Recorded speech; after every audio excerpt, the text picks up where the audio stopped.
जय हिंद साथियों, आप सभी का स्वागत है। आज हम फिर से पर्यावरण की एक नई क्लास में हैं। तो पहला क्वेश्चन है, विगत परीक्षाओं में आए हुए क्वेश्चंस की प्रैक्टिस करेंगे। उसका पहला क्वेश्चन है, निम्नलिखित में से कौन सी संकल्पना गलत है। आपको पढ़ना है और कौन सा इसमें ऑप्शन गलत दिया उस पर टिक करना है। पर्यावरण की कार्य प्रणाली प्राकृतिक नियमों से संचालित होती है, सही है। पर्यावरण के तत्वों में पार्थिक एकता विद्यमान है, ये भी सही है। पर्यावरण भौतिक संसाधनों का भंडार है लेकिन जैविक संसाधनों का नहीं, ऐसा बिल्कुल नहीं है। यही वाला ऑप्शन हमारा गलत हो जाएगा, तो हमारा सी ऑप्शन गलत हो जाएगा, रॉन्ग हो जाएगा। पर्यावरण किससे बनता है? तो सभी से बनता है, जैविक घटकों से, अजैविक घटकों से, भू आकृतिक घटकों से, ये सभी से ही बनता है पर्यावरण। आगे आते हैं, तीसरा क्वेश्चन देखते हैं। पर्यावरण अपार शक्ति का भंडार है, कथन है पर्यावरण शक्ति एवं प्रक्रियाओं के फलस्वरूप पर्यावरणीय तत्वों का निर्माण करता है। तो इसमें आपका ए और आर दोनों सही होंगे। पर्यावरण अपार शक्ति का भंडार है, बिल्कुल सही है। बहुत सारी चीज़ें हैं, जीव है, अजैविक है, भौतिक संसाधन है।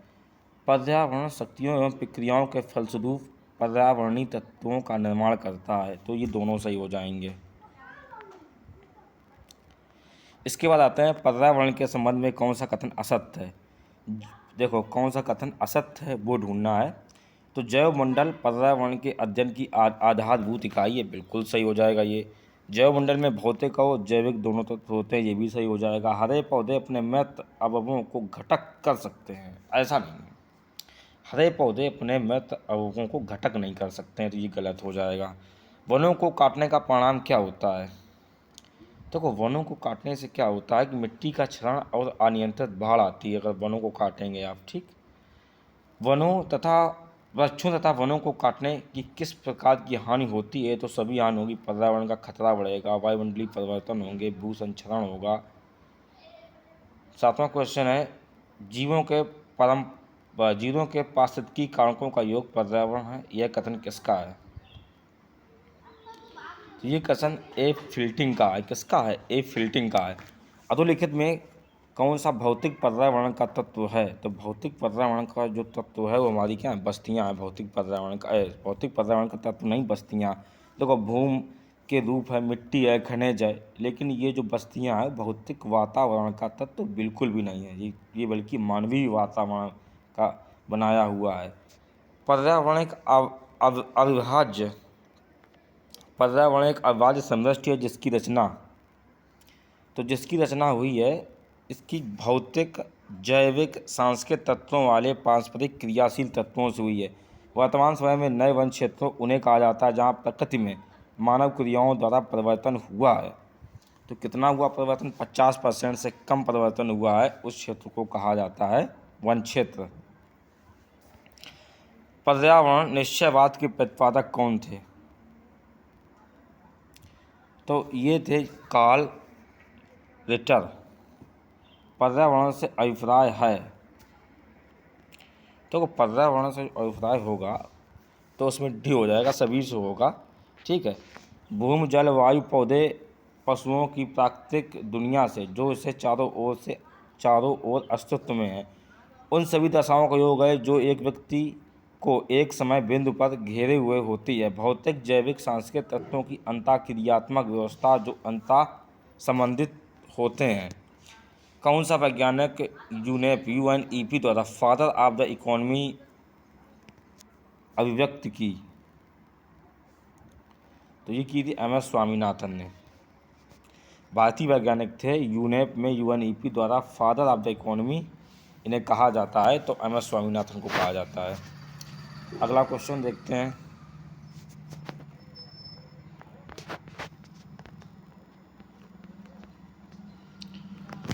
विश्व पर्यावरण दिवस कब मनाया जाता है? तो विश्व पर्यावरण दिवस 5 जून को मनाया जाता है। निम्नलिखित में से किसका एक संबंध पर्यावरणीय सुरक्षा से नहीं है? देखो, तो धारणी विकास इसका है, गरीबी कम करना है। वातावरण का पर्यावरण सुरक्षा से संबंध नहीं। कागज के थैले का प्रयोग इसका भी है। निम्नलिखित में से कब पर्यावरणीय संरक्षण अधिनियम पारित हुआ? तो पर्यावरण एक्ट कब आया था? तो 1986 में आया था। पर्यावरण संरक्षण के लिए ग्रीन आर्मी किसने प्रारंभ की? तो ग्रीन आर्मी भाई प्रारंभ की थी हमारी ऑस्ट्रेलिया ने। हरित विकास डेवलपमेंट के लेखक कौन है? तो ये हमारे लेखक हो जाएंगे WM एंडरसन, हरित विकास के। पर्यावरण में मुक्त होने वाली सूक्ष्म कणिकाओं माइक्रोबीड्स के विषय में अत्यधिक चिंता क्यों? तो ये समुद्री पारिस्थितिकी तंत्रों के लिए हानिकारक मानी जाती हैं, इसलिए चिंता है। पहला सही हो जाएगा। ग्रीन वॉश इंगित करता है? तो भाई ग्रीन वॉश किसको इंगित करता है? ग्रीन वॉश इंगित करता है एंथ्रोपोजेनिक पर्यावरण से, सॉरी गड़बड़ हो गया, ग्रीन वॉश। तो ग्रीन वॉश पर्यावरण संरक्षण का झूठा वादा, इसको इंगित करता है। मानव गतिविधि से परिवर्तित पर्यावरण को एंथ्रोपोजेनिक पर्यावरण कहते हैं।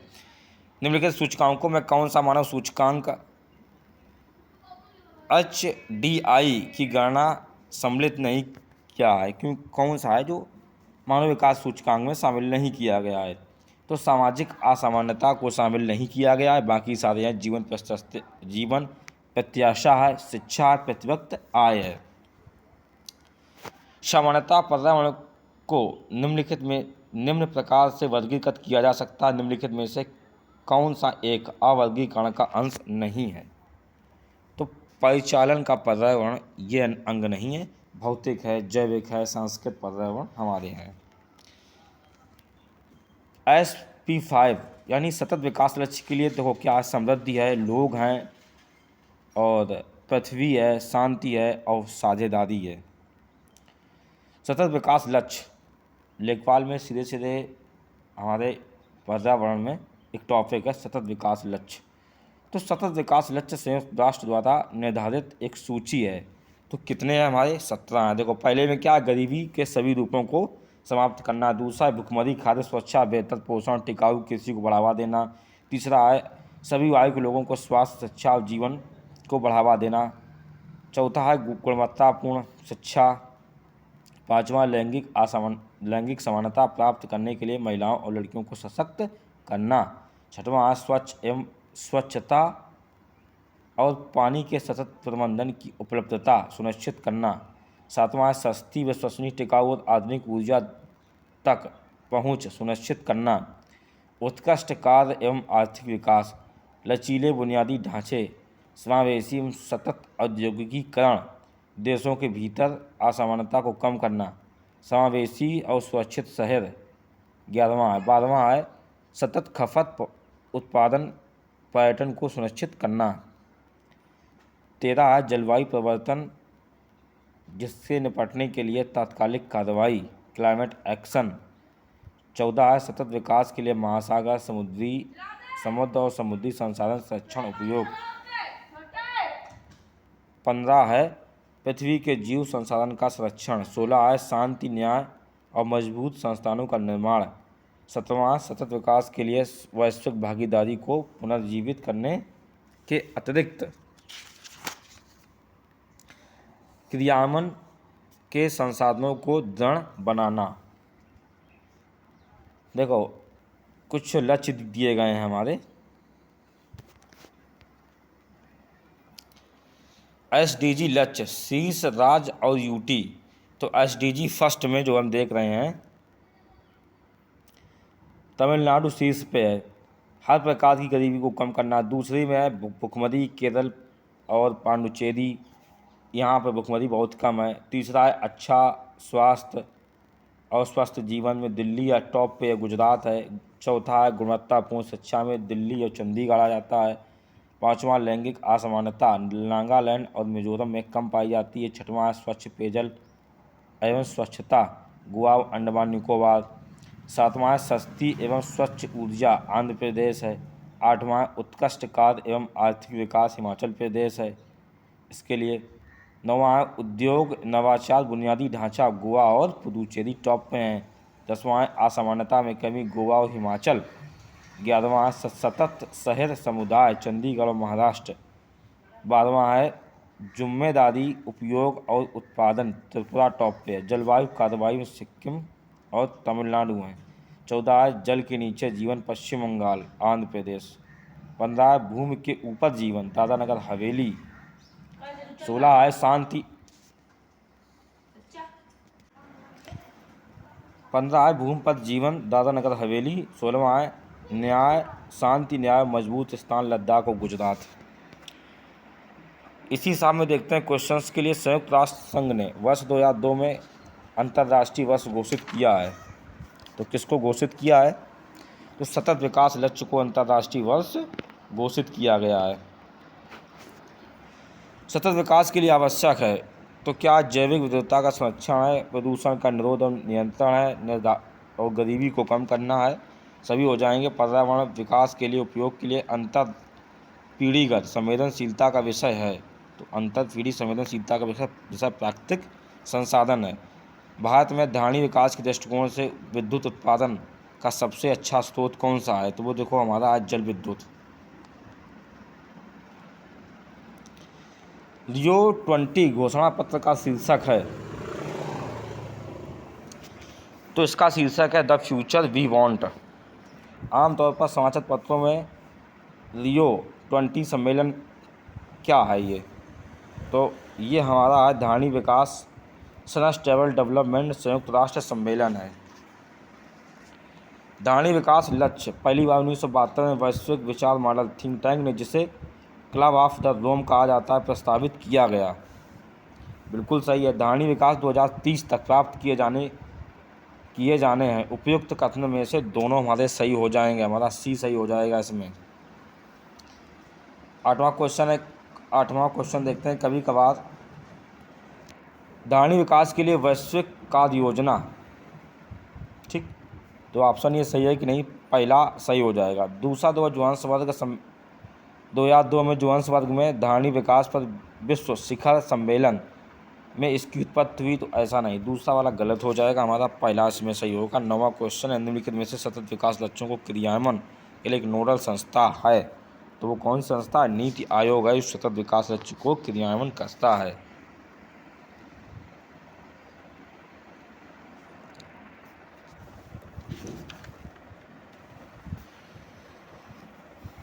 दसवां क्वेश्चन है निम्नलिखित में से सतत विकास लक्ष्य भारत में 2030 तक सभी के लिए पानी की उपलब्धता एवं स्थायित्व प्रबंधन को लक्षित करता है। कौन सा इंडेक्स है? देखो अभी हमने आपको बताया था, बताओ कौन सा है? तो SDG 6 है। कौन है? SDG 6 इंडेक्स है। निम्नलिखित कथनों पर विचार करना है।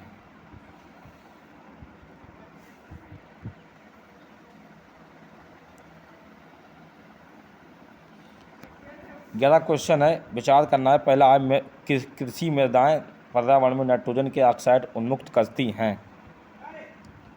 बिल्कुल सही है। मवेशी पर्यावरण में अमोनिया निर्मुक्त करते हैं। कुक्कुट उद्योग पर्यावरण में अभिक्रियाशील नाइट्रोजन यौगिक उन्मुक्त करते हैं। तो इसका आपका तीनों सही हो जाएगा। आगे बढ़ते हैं। 12 नंबर क्वेश्चन है, ठीक है। कथन है सतत विकास मानव समाज के कल्याण हेतु महत्वपूर्ण है। कथन है इसका कारण सतत विकास के अभिक्रिया ऐसे विकास है जो भावी पीढ़ियों की जरूरत के योग्यता को प्रभावित किए बिना वर्तमान समय की आवश्यकता को पूरा करे। तो उसमें भाई इसकी व्याख्या भी कर रहा है, तो पहला सही हो जाएगा। यानी कथन है वो कारण है। कथन और कारण दोनों सही हैं। कथन आदि की व्याख्या कर रहा है। नीति आयोग द्वारा प्रकाशित SDG इंडेक्स एवं डैशबोर्ड 2023-24 के अनुसार निम्नलिखित में से कौन सा राज्य सतत विकास लक्ष्यों से संबंधित अपने प्रदर्शन में शीर्ष 10 राज्यों में सम्मिलित नहीं है? तो मध्य प्रदेश नहीं है। नीति आयोग द्वारा प्रकाशित SDG इंडिया इंडेक्स एवं डैशबोर्ड 2023-24 के अनुसार निम्नलिखित में से कौन सा SDG संबंधित अपने प्रदर्शन में देश में शीर्ष 5 राज्यों में सम्मिलित नहीं है? तो कौन सा नहीं? तो आंध्र प्रदेश नहीं है भाई। SDG इंडेक्स दिए गए हैं, आपको मिलान करना है। 15 नंबर क्वेश्चन है, तो इसमें आपका 15 नंबर में फर्स्ट सही हो जाएगा। SDG 10 असमानताओं में कमी के लिए हो जाएगा। SDG 13 जलवायु परिवर्तन क्लाइमेट चेंज के लिए हो जाएगा। SDG 14 जल के नीचे जीवन हो जाएगा। SDG 15 भूमि पर जीवन हो जाएगा। निम्नलिखित में से कौन सा सतत विकास लक्ष्य 2030 तक प्राप्त करने का लक्ष्य नहीं है? तो कौन सा इसमें नहीं है ऐसा? तो अंतरिक्ष अनुसंधान ऐसा नहीं है, इसकी कहीं कोई बात नहीं की गई है।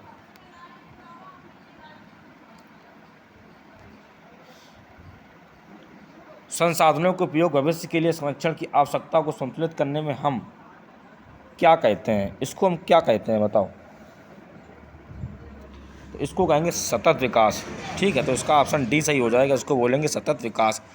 18वां क्वेश्चन है, संधारणीय विकास के संदर्भ में निम्नलिखित में से कथनों पर विचार कीजिए। पहला, वैश्विक सूचना संरक्षण एवं राष्ट्रीय